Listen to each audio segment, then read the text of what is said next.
La corrosión del carácter, por Richard Sennett. 5. 3. Flexible. La palabra flexibilidad entró en el idioma inglés en el siglo XV. Su sentido original derivaba de la simple observación que permitía constatar que aunque el viento podía doblar un árbol, sus ramas volvían a la posición original. Flexibilidad designa la capacidad del árbol para ceder y recuperarse, la puesta a prueba y la restauración de su forma. En condiciones ideales, una conducta humana flexible deberá tener la misma resistencia a la tensión, adaptable a las circunstancias cambiantes sin dejar que éstas lo rompan. Hoy la sociedad busca vías para acabar con los males de la rutina, creando instituciones más flexibles. No obstante, las prácticas de la flexibilidad se centran principalmente en las fuerzas que doblegan a la gente. Los primeros filósofos modernos compararon ese aspecto de la flexibilidad con la capacidad sensible del yo. Locke, en su ensayo sobre el entendimiento humano, escribió: el yo es esa cosa consciente y pensante que es sensible al placer y al dolor, o consciente de ambos, capaz de sentir felicidad y desgracia. Hume, en el Tratado de la Naturaleza Humana, afirmó que cuando más íntimamente penetro en lo que yo llamo mi fuero interno, siempre tropiezo con una u otra percepción particular, calor o frío, luz o sombra, amor u odio, dolor o placer. Estas sensaciones proceden de estímulos del mundo exterior que doblan el yo, ora hacia un lado, ora hacia el otro. La teoría de los sentimientos morales de Smith se basa en estos estímulos externos y cambiantes. A partir de entonces, el pensamiento filosófico sobre el carácter luchó por encontrar los principios de la regulación y la recuperación internos que rescatarían del flujo sensorial la sensación de ser uno mismo. Sin embargo, en los escritos de economía política posteriores a Adam Smith, el acento se pone en el cambio por sí mismo. Esta clase de flexibilidad se asociaba a las virtudes empresariales.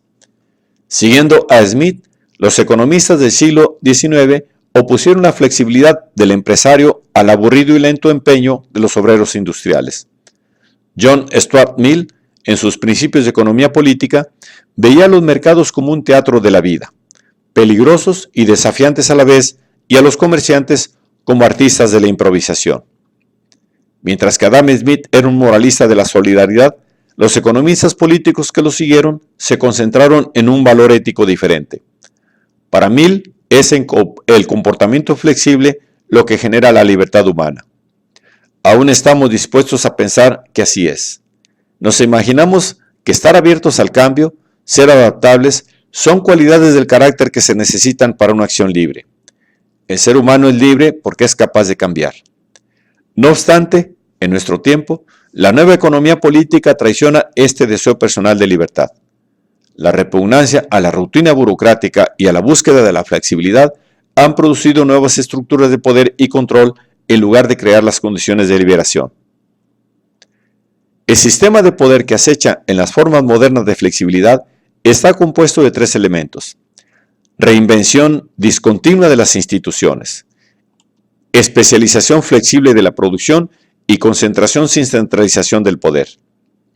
Los hechos que caen dentro de estas categorías no son desconocidos ni misteriosos para la mayoría de nosotros. No obstante, más difícil es evaluar las consecuencias personales de estos hechos. Reinvención discontinua de las instituciones. Los manuales y las revistas empresariales actuales tienden a presentar el comportamiento flexible como dependiente del deseo de cambio. Sin embargo, se trata de una clase especial de cambio con consecuencias particulares para nuestra percepción del tiempo. El antropólogo Edmund Leach ha tratado de dividir la experiencia del tiempo cambiante en dos grupos.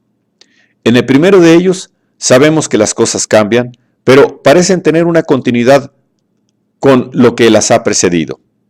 En el otro, se produce una ruptura debida a actos que han alterado nuestra vida de manera irreversible. Consideremos, por ejemplo, un rito religioso como la comunión. Cuando comemos la hostia, participamos en el mismo acto que alguien realizó 200 años antes. Si sustituimos las hostias de trigo marrón por hostias blancas, no alteramos mucho el significado del rito. La nueva harina se incorpora al ritual. Pero, si insistimos en que a las mujeres casadas debería permitírseles oficiar una comunión, podemos provocar que el sentido mismo de la palabra sacerdote cambie irreversiblemente y con ello el significado de la comunión. En el ámbito del trabajo, los ritmos que Diderot describió en El molino de papel o los hábitos descritos por Anthony Giddens ilustran la primera sensación de un tiempo que cambia dentro de un continuo. En comparación, el cambio flexible, del tipo que hoy tiene la mira puesta en la rutina burocrática, pretende reinventar las instituciones de manera decisiva e irrevocable, de modo que el presente se vuelve discontinuo del pasado. La piedra angular de las modernas prácticas de dirección de empresas es la creencia de que las redes flexibles son más abiertas que las jerarquías piramidales, como las de la era fordista, a una reinvención radical. En la red, la unión entre nódulos es más flexible, se puede separar una parte, en teoría al menos, sin destruir a las demás. El sistema es fragmentario y en ello reside la oportunidad de intervenir. Su misma incoherencia invita a revisarlo. Las técnicas específicas de esta clase de reinvención de instituciones ya están bien establecidas. Los directores de empresas recurren a programas de software que estandarizan los procedimientos operativos, SIMS. Utilizando el programa SIMS, hasta en una empresa muy grande es posible ver lo que todas las celdas del panel institucional están produciendo, y así evitar rápidamente la duplicación de unidades o las unidades no eficientes. Estas mismas maquetas de software permiten que los contables y los planificadores institucionales evalúen cuantitativamente qué programas o qué personal pueden recortarse en una fusión de empresas. Delayering, eliminación de capas, es el término con que se denomina la práctica de facilitar a un número menor de directivos el control sobre un número mayor de subordinados.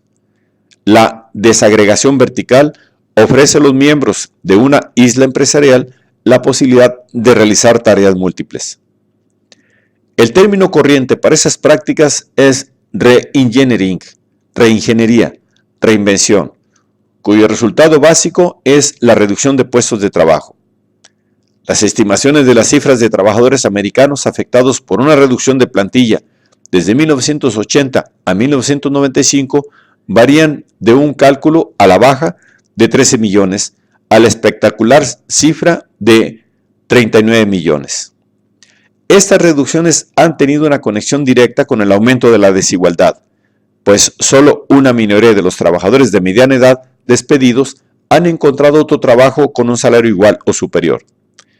En una Biblia moderna sobre este tema, Reengineering the Corporation, los autores Michael Hammer y James Champty defienden la reestructuración organizativa frente a la acusación de que es un mero disfraz para despedir a la gente, afirmando que reducción de plantilla y reestructuración solo significan hacer menos con menos. En cambio, reingeniería significa hacer más con menos. Una afirmación que invoca a la eficiencia, la palabra misma evoca una operación más ajustada que se consigue mediante una ruptura crucial con el pasado. Sin embargo, exagerar la eficiencia de la reingeniería puede conducir a engaño. El cambio irreversible se produce precisamente porque la reingeniería puede ser un proceso sumamente caótico. A mediados de los años 90, muchos directores de empresa vieron con claridad que solo en la vida fantástica y muy bien pagada de los consultores puede una organización grande definir un nuevo plan comercial, reducirse y reinventarse con vistas a adaptarse y después avanzar hasta llevar a la práctica el nuevo plan. Eric K. Clemons, uno de los más sobrios y prácticos de esos consultores, observó con talante autocrítico que muchos, incluso la mayoría, de los esfuerzos de ingeniería fracasan, y las más de las veces porque las instituciones se vuelven disfuncionales durante el proceso de reducción de plantilla. Se descartan y revisan los planes comerciales, los beneficios esperados, resultando la organización pierde control. Los cambios institucionales, en lugar de seguir la trayectoria de una flecha guiada, apuntan en direcciones diferentes y a veces conflictivas. Una unidad operativa rentable se vende de repente. Por ejemplo, y a pesar de ello, unos años más tarde, la empresa madre intenta volver al negocio en el cual sabía cómo hacer dinero antes de pretender reinventarse. Vueltas como esta impulsaron a los sociólogos Scott Lash y John Ury a definir in extenso la flexibilidad como el final del capitalismo organizado. La expresión puede parecer extremada. Sin embargo, puesto que la ideología empresarial presenta la tendencia al cambio institucional como una cuestión de mayor eficiencia más que como un experimento de final abierto, es necesario preguntarse si ha conseguido su objetivo. En concreto, el nuevo régimen ha pretendido eliminar los males de la rutina en nombre de una mayor productividad. A principios de los años 90, la American Management Association, AMA, y las empresas Wyatt efectuaron estudios de empresas que habían iniciado importantes procesos de reducción de plantilla. La AMA comprobó que los reiterados recortes de plantilla producen menores beneficios y una productividad descendente. El estudio Wyatt afirma que menos de la mitad de las empresas han logrado sus objetivos de reducción de gastos, menos de un tercio han aumentado la rentabilidad y menos de una de cada 4 aumentaron la productividad. Las razones de este fracaso son en parte evidentes. La moral y la motivación de los trabajadores bajaron en picado con los diversos recortes. Los trabajadores que sobrevivieron se quedaron más que expectantes por una victoria competitiva frente a los despedidos, esperando el nuevo golpe de hacha. En términos más generales, aunque las medidas de productividad a gran escala son infinitamente complejas, al menos hay buenos motivos para dudar de que la época actual sea más productiva que el pasado reciente. Tomemos, por ejemplo, una medida específica de crecimiento, el Producto Interno Bruto, PIB. Según este indicador, el crecimiento fue mayor en la era de los dinosaurios burocráticos. Las tasas de productividad han disminuido en todas las grandes sociedades industriales. Véase la tabla 3. Gracias a los avances tecnológicos, se ha producido un aumento importante del sector de las manufacturas en algunos países, pero calculada en todas las clases de empleados administrativos y obreros, la productividad, medida tanto en términos de producción de un trabajador individual como en horas de trabajo, ha mermado en todas partes. Algunos economistas han llegado a afirmar que si se suman todos los costes del trabajo informatizado, la tecnología en realidad arroja un déficit de productividad. Ineficiencia o desorganización no significan, sin embargo, que el cambio brusco y perturbador sea una medida sin pies ni cabeza. Estas reorganizaciones institucionales indican que el cambio es real y, como sabemos demasiado bien, el valor en bolsa de las instituciones en curso de reorganización suelen subir como si cualquier cambio fuera mejor que seguir igual que antes. En la operación de los mercados modernos, el trastorno de las organizaciones se ha vuelto rentable. Mientras que el cambio brusco puede no justificarse en términos de productividad, los beneficios a corto plazo para los accionistas proporcionan un fuerte incentivo a los poderes del caos disfrazados con la palabra reengineering de apariencia tranquilizadora. Algunas empresas perfectamente viables son destruidas o abandonadas, y muchos empleados capaces quedan a la deriva y no se ven recompensados simplemente porque la organización debe demostrarle al mercado que es capaz de cambiar.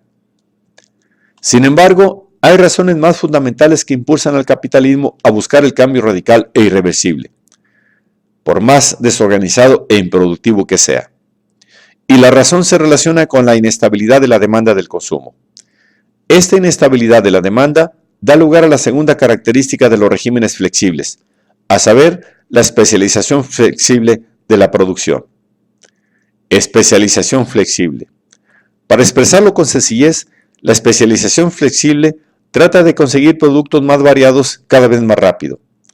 En The Second Industrial Divide, los economistas Michael Pure y Charles Zabel describen cómo funciona la especialización flexible en las relaciones fluidas entre empresas pequeñas del norte de Italia y cómo permite que estos negocios reaccionen rápidamente a los cambios de la demanda. Las empresas cooperan y compiten a la vez, buscando sectores del mercado que cada una de ellas va ocupando con carácter temporal más que permanente y adaptándose a la corta vida de productos como el vestido, los textiles o las piezas de maquinaria. El gobierno desempeña un papel positivo, pues ayuda a estas empresas italianas a innovar juntas más que a quedarse encerradas en batallas a vida o muerte.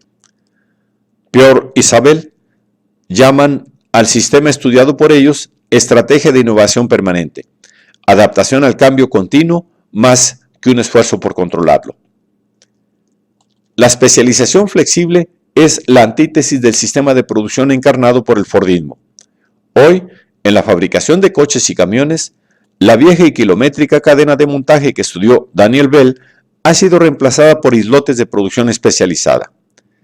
Débora Morales, que estudió una variante de estas plantas flexibles en la industria del automóvil, subraya la importancia de la innovación como respuesta a una demanda del mercado al cambiar las tareas semanales y a veces diarias que los trabajadores han de realizar.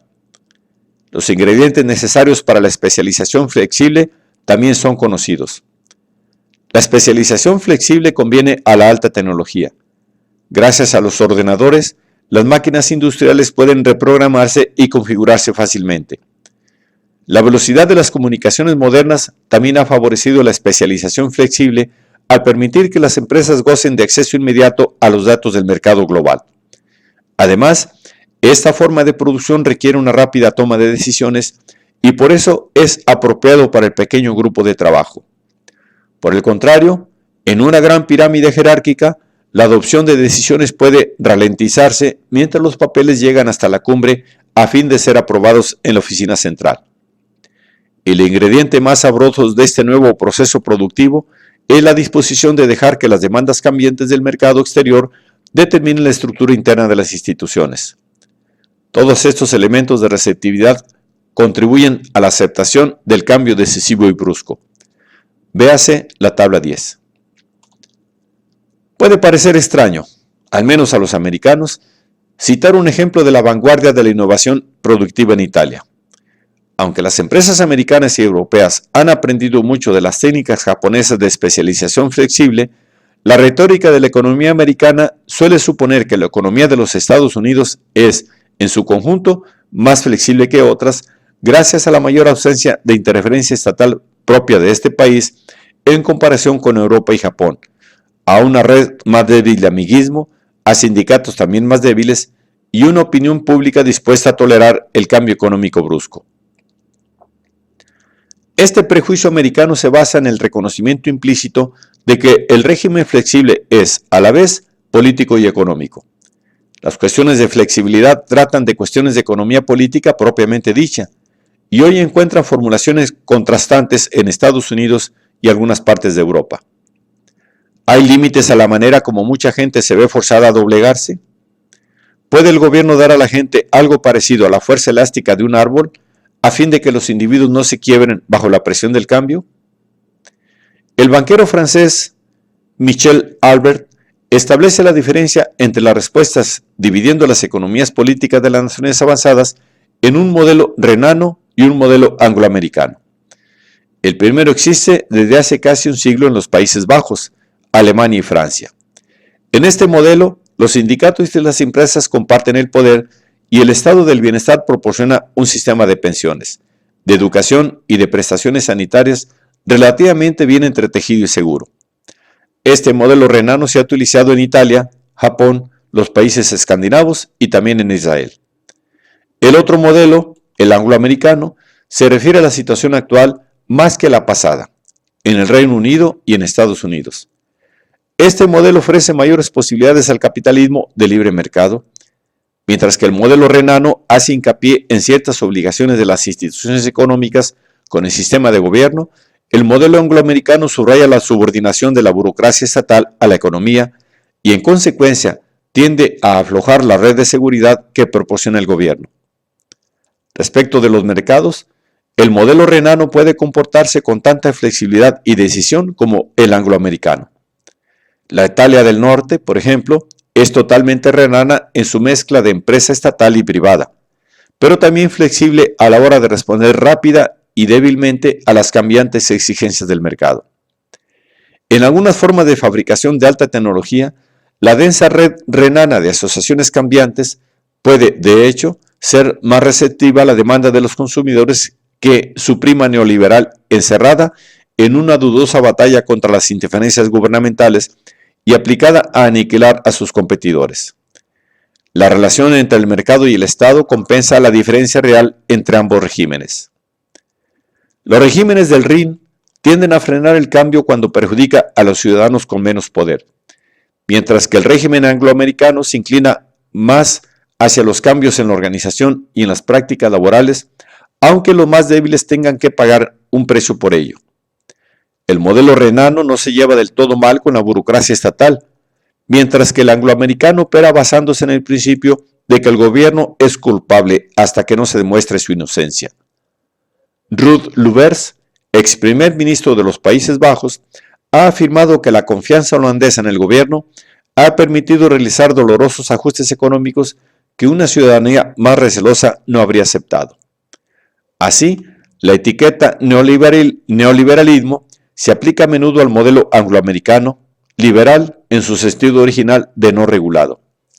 Capitalismo de Estado es la fórmula con la que se clasifica el modelo renano. Ambos regímenes tienen defectos, pero diferentes. El angloamericano, con baja tasa de desempleo, presenta una creciente desigualdad en los salarios. Nadie puede negar que la realidad de la actual desigualdad de la riqueza en el régimen angloamericano es asombrosa. El economista Simon Heath ha calculado que para el 80% del tramo inferior de la población activa americana, los sueldos medios semanales, ajustados a la inflación, cayeron un 18% de 1973 a 1995, mientras que los percibidos por la élite empresarial aumentaron el 19% sin tener en cuenta los impuestos, y un 66% después de que los asesores fiscales hayan hecho sus pases de magia. Otro economista, Paul Krugman, afirma que el 1% superior de los asalariados americanos han más que doblado sus ingresos reales en la década que va de 1979 a 1989, en comparación con la tasa muy inferior de riqueza acumulada en las décadas anteriores. En el Reino Unido, The Economist calculó hace poco que el 20% superior de la población activa gana 7 veces más que el 20% del tramo inferior, mientras que hace 20 años la diferencia solo era de 4. Un secretario de Trabajo de Estados Unidos ha afirmado: estamos en vías de convertirnos en una sociedad de dos escalas, compuesta de unos pocos ganadores y un grupo mucho mayor que se queda atrás. Opinión que secunda el presidente del Federal Reserve Bank, quien no hace mucho declaró que los ingresos desiguales podían transformarse en una seria amenaza para nuestra sociedad. Mientras que en los regímenes renanos, la brecha en los salarios no ha aumentado tanto en la última generación, el desempleo se ha vuelto una maldición. Entre 1993 y 1996, la economía estadounidense generó casi 8.6 millones de puestos de trabajo y a partir de 1992 también comenzó a florecer el mercado de trabajo británico. En cambio, durante la última década, casi todo el mercado europeo continental y del Japón estuvo estancado. Véase la tabla 2. Estableciendo estas diferencias se pone de relieve un hecho muy sencillo. La operación de la producción flexible depende de la manera como una sociedad define el bien común. El régimen angloamericano tiene pleno empleo, pero pocas restricciones políticas a la desigualdad de ingresos, mientras que los sistemas de los estados del bienestar del modelo renano, más sensibles a los problemas de los trabajadores, son un obstáculo a la creación de empleo. El mal que escogemos depende del bien que persigamos. Por esta razón es útil la palabra régimen. Sugiere los términos de poder sobre los cuales se permite operar a la producción y a los mercados.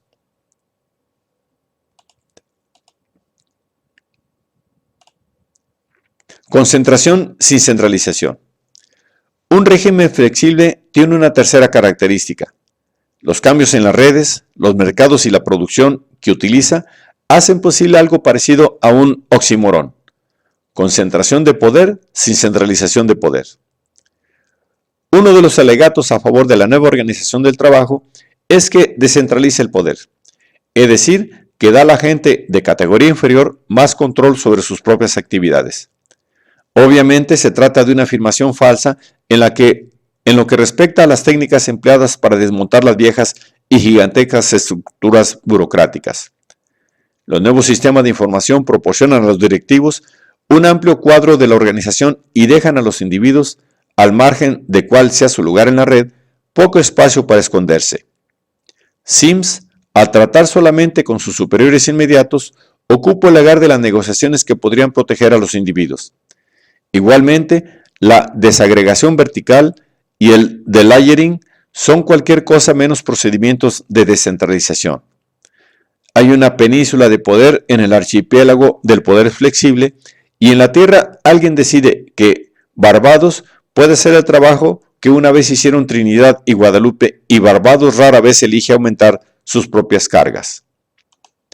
La sobrecarga de dirección de los pequeños grupos de trabajo, con muchas tareas diferentes, es una característica frecuente de la reorganización de empresas, y contraria a las divisiones cada vez más exactas del trabajo que Adam Smith imaginaba en la fábrica de clavos.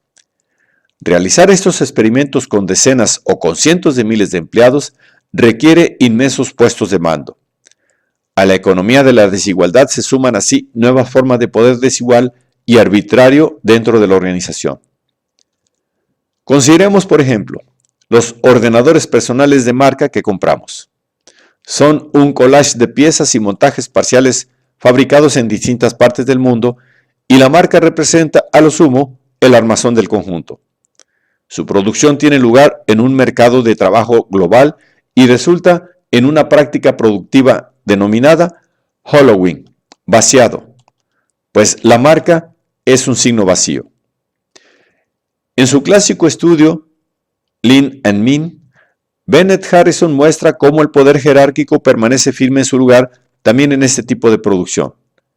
La empresa grande mantiene bajo su control al cambiante cuerpo de baile de las empresas que dependen de ella, les pasan los descensos en el ciclo comercial o los productos que han fracasado a sus socios más débiles que están más apretados. Las islas de trabajo permanecen al alcance de la península del poder. Harrison llama a esta red de relaciones desiguales e inestables concentración sin centralización. Complementa el poder para reorganizar una institución de arriba hacia abajo en fragmentos y nódulos de red. El control puede ejercerse fijando objetivos de producción o de beneficios para una amplia variedad de grupos de la organización, y cada unidad tiene la libertad de alcanzarlos como le parezca conveniente. Sin embargo, esta libertad es engañosa. Es raro que las organizaciones flexibles se fijen objetivos fáciles de alcanzar. Por lo general, las unidades son presionadas para que produzcan o ganen mucho más de lo que está dentro de su capacidad inmediata. Las realidades de la oferta y la demanda raramente van sincronizadas con esos objetivos. El esfuerzo, a pesar de esas realidades, es empujar a esas unidades más y más. La presión viene de la cumbre de la jerarquía institucional. Otra forma de comprender el sistema de poder descrito por Harrison es decir que desafiar el viejo orden burocrático no ha traído consigo menos estructura institucional. La estructura permanece en las fuerzas que empujan a producir a las unidades o a los individuos.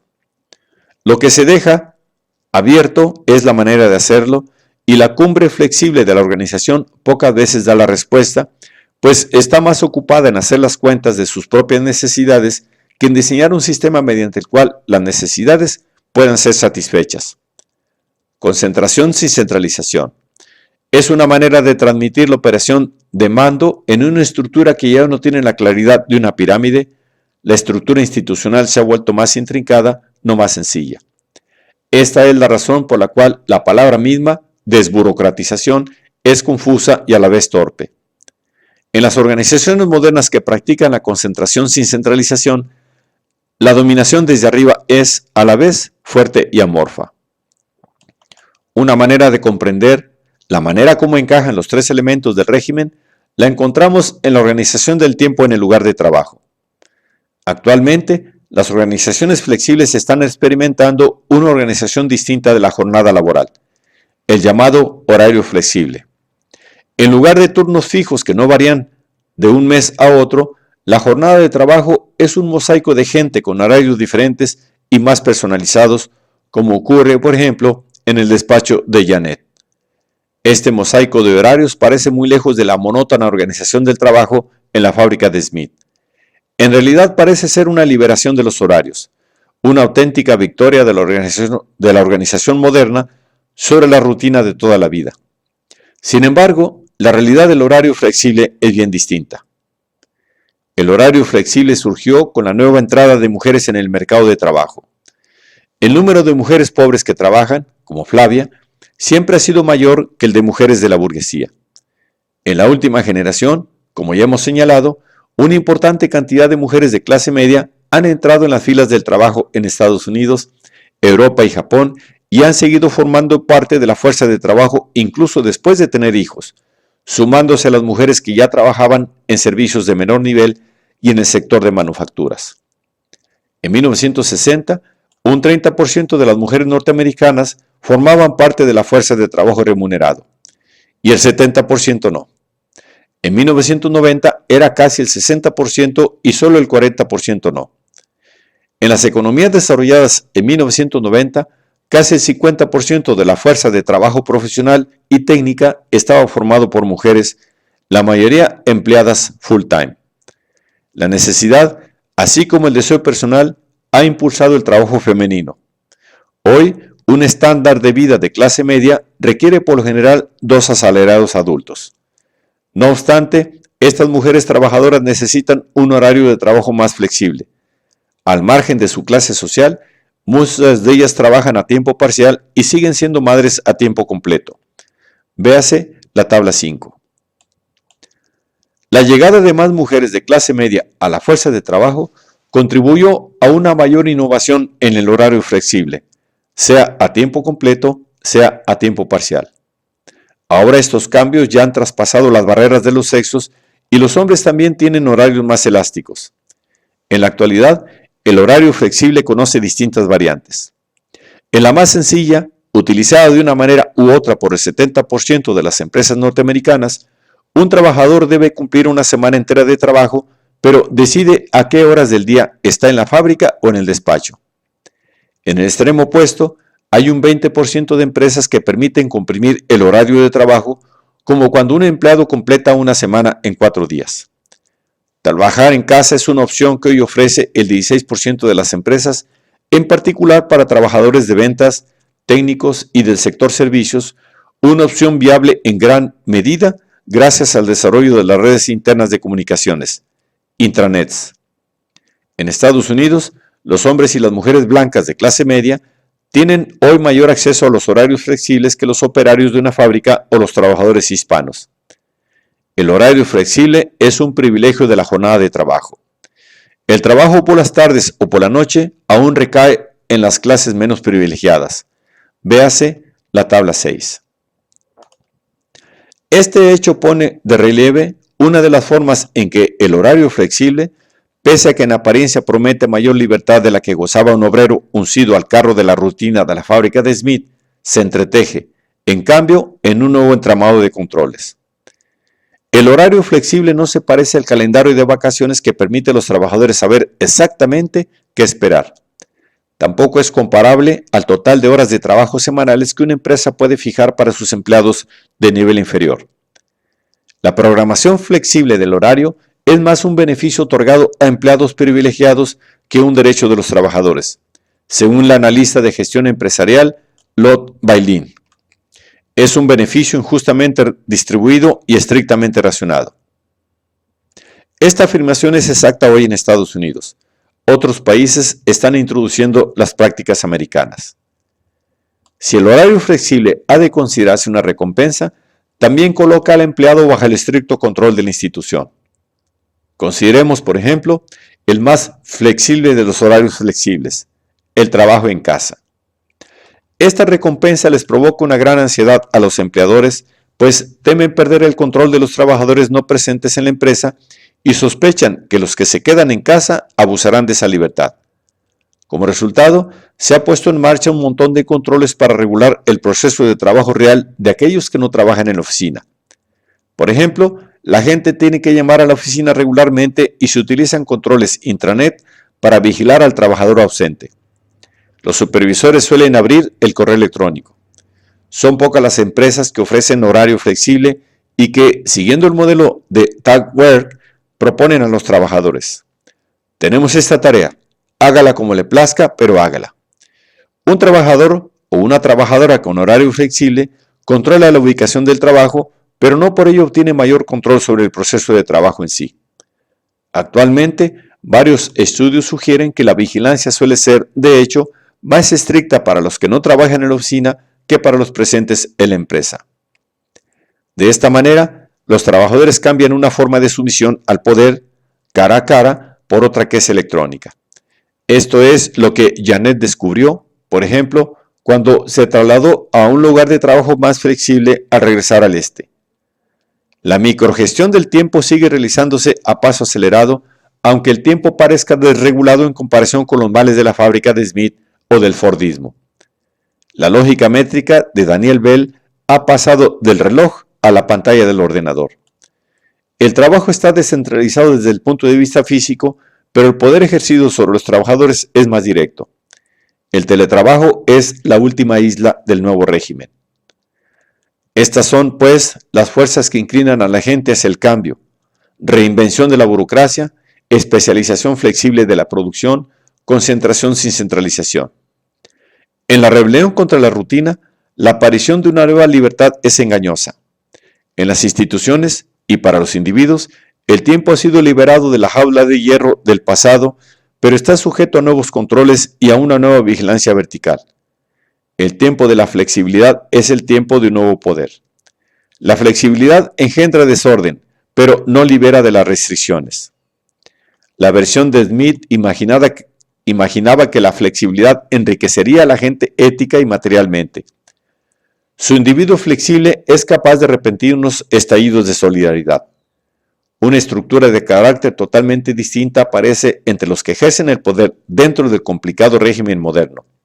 Son libres, pero su libertad es amoral. Durante los últimos años he asistido regularmente a una reunión invernal de líderes de la economía y la política en el pueblo suizo de Davos. A Davos se llega por una estrecha carretera que atraviesa los Alpes. El pueblo se extiende a lo largo de una calle principal bordeada de hoteles, tiendas y casas para esquiadores. Thomas Mann ambientó ahí la montaña mágica, en un gran hotel que una vez fue sanatorio para tuberculosos. Durante la semana del Foro Económico Mundial, Davos da alojamiento al poder más que a la salud. A lo largo de la calle principal, una larga fila de limusinas llega hasta la sala de congresos, donde esperan guardias, perros de policía y detectores de metales. Para acceder a la sala, cada uno de los 2.000 congresistas que llegan al pueblo ha de colocarse una insignia electrónica de seguridad, cuya función es algo más que impedir el paso a la chusma. La placa tiene un código electrónico que permite a quien la porta leer y enviar mensajes a un complejo sistema informático y así organizar reuniones y hacer negocios en las cafeterías, en las pistas de esquí o en las selectas cenas en las que la distribución de asientos se ve a menudo perturbada por la prensa de los negocios. Davos está dedicado al calentamiento económico global y el centro de conferencias está a rebosar de excomunistas que ensalzan las virtudes del libre comercio y el consumo indiscriminado. La lengua franca es el inglés, una prueba del papel dominante de Estados Unidos en el nuevo capitalismo. La mayoría de los asistentes habla muy buen inglés. El Foro Económico Mundial funciona más como una corte que como un congreso. Sus monarcas son los gobernadores de los grandes bancos o los directores de empresas internacionales. Todos ellos buenos oyentes. Los cortesanos hablan con fluidez y en un tono bajo, siempre a punto de solicitar un préstamo o de concretar una venta. A estos hombres de negocios, son, en su mayor parte, hombres, la semana de Davos les cuesta un montón de dinero. Solo acude gente del más alto nivel, pero esta atmósfera cortesana está contaminada por cierto temor, el temor de quedar fuera de combate, a ser excluido de este nevado Versalles. Fui año tras año a Davos como observador. En su mayoría mi familia estaba formada por activistas de izquierda. Mi padre y mi tío lucharon en la Guerra Civil Española. Al principio combatieron contra los fascistas en España, pero al terminar la guerra lucharon también contra los comunistas. El desengaño posterior al combate ha sido la historia de gran parte de la izquierda americana. También mi generación tuvo que olvidar las esperanzas que nos cautivaron en 1968, cuando la revolución parecía estar a la vuelta de la esquina. La mayoría hemos terminado descansando, algo incómodos, en esa nebulosa situada a la izquierda del centro, donde las palabras ampulosas son más importantes que los hechos. Y aquí, en las pistas de esquí de Suiza, vestidos como si en efecto fueran a practicar este deporte, están los vencedores. Mi pasado me ha enseñado una cosa: sería fatal tratarlos como a simples malvados. Mientras que la gente como yo se ha acostumbrado a albergar de forma continua una especie de sospecha pasiva hacia la realidad existente, la corte de Davos resuma energía, defiende los grandes cambios que han marcado nuestro tiempo: nuevas tecnologías, el ataque a las rígidas burocracias, las economías transnacionales. Pocos de los que he conocido en Davos comenzaron igual de ricos y poderosos. Este es un reino de gente que ha llegado y muchos de sus logros se los deben a la práctica de la flexibilidad. El hombre de Davos más conocido por el público es Bill Gates, el ubicuo presidente de Microsoft Corporation. Hace mucho apareció, como todos los principales oradores del foro, en persona y a la vez en una pantalla de televisión gigante. Algunos de los tecnólogos presentes comenzaron a murmurar cuando la cabeza gigante habló. Para ellos, la calidad de los productos Microsoft es mediocre. Sin embargo, para la mayoría de los ejecutivos, Bill Gates es una figura heroica, y no solamente porque ha construido una gran empresa a partir de cero. Es el epítome mismo de magnate flexible por excelencia, como se demostró hace muy poco cuando descubrió que no había previsto las posibilidades de Internet. Gates hizo girar sus inmensas operaciones alrededor de una moneda de 10 centavos y reorganizó el foco de su empresa en busca de la nueva oportunidad del mercado. Cuando era niño, yo tenía una colección de libros llamada la Little Lenin Library, la pequeña biblioteca Lenin, que explicaba muy gráficamente el carácter de los capitalistas que se hacen a sí mismos. Una lámina especialmente espeluznante mostraba al viejo John D. Rockefeller como un elefante que aplastaba a los desafortunados trabajadores con sus enormes patas, cargado de locomotoras y torres de petróleo. Puede que el nombre de Davos sea implacable y codicioso, pero esas cualidades animales solas no son suficientes para explicar los rasgos caracterológicos de los varones de la tecnología, de los capitalistas de riesgo y de los expertos en reengineering de empresas que se reúnen ahí. Gates, por ejemplo, parece no padecer la obsesión de aferrarse a las cosas. Sus productos aparecen con fuerza en el mercado y con la misma rapidez desaparecen. Rockefeller, en cambio, quería poseer pozos de petróleo, edificios, maquinaria o carreteras y poseer todo por mucho tiempo. La falta de un apego duradero parece caracterizar la actitud de Gates hacia el trabajo. Habló de la necesidad de posicionarse en una red de posibilidades más que quedarse paralizado en un trabajo dado. Es, en todos los aspectos, un competidor inescrupuloso y las pruebas de su codicia son vox populi. Gates ha destinado solo una minúscula tajada de sus miles de millones a la beneficencia o al bien público. Pero la disposición a ceder se pone de manifiesto en su disposición a destruir lo que ha hecho, según las exigencias del momento inmediato. Tiene, si no la capacidad de dar, sí la capacidad de desprenderse. Esta falta de apego duradero está relacionada con un segundo rasgo de carácter de la flexibilidad, a saber, la tolerancia a la fragmentación. En su conferencia del año pasado, Gates nos dio a todos un consejo muy especial. Nos advirtió de que el crecimiento de las industrias tecnológicas es un asunto turbio, caracterizado por muchos experimentos, pasos en falso y contradicciones. Otros tecnólogos americanos les enseñaron lo mismo a sus colegas europeos renanos, que aparentemente aferrados a viejos procedimientos formales, aspiran a diseñar una política tecnológica coherente para sus empresas o sus respectivos países. El crecimiento, dijeron los norteamericanos, no se produce de esta manera nítida y burocráticamente planificada. Puede que solo sea la necesidad económica lo que hoy impulsa al capitalista a apostar por muchas posibilidades al mismo tiempo. Estas realidades prácticas requieren, no obstante, una fuerza particular del carácter, la de alguien que tiene la seguridad necesaria para moverse en el desorden, alguien que florece en medio de la dislocación. Como hemos visto, Rico sufría emocionalmente por los desplazamientos sociales resultantes de su éxito profesional. Los verdaderos vencedores no sufren por la fragmentación, los estimula. En cambio, el trabajo es simultáneo de muchos frentes diferentes. es parte de la energía del cambio irreversible. La capacidad de desprenderse del pasado, la seguridad necesaria para aceptar la fragmentación, esos son dos rasgos de carácter que se manifiestan en Davos entre las personas que de verdad se sienten cómodas en el nuevo capitalismo. Hay rasgos que fomentan la espontaneidad, pero aquí, en la montaña suiza, esa espontaneidad es, en el mejor de los casos, éticamente neutral. Estos mismos rasgos de carácter que fomentan la espontaneidad se vuelven más autodestructivos para los que trabajan en escalones más bajos del régimen flexible. Los tres elementos del sistema de poder flexible corroen el carácter de los empleados más corrientes que tratan de jugar de acuerdo con estas reglas. O al menos eso es lo que yo he observado al descender de la montaña mágica y regresar a Boston.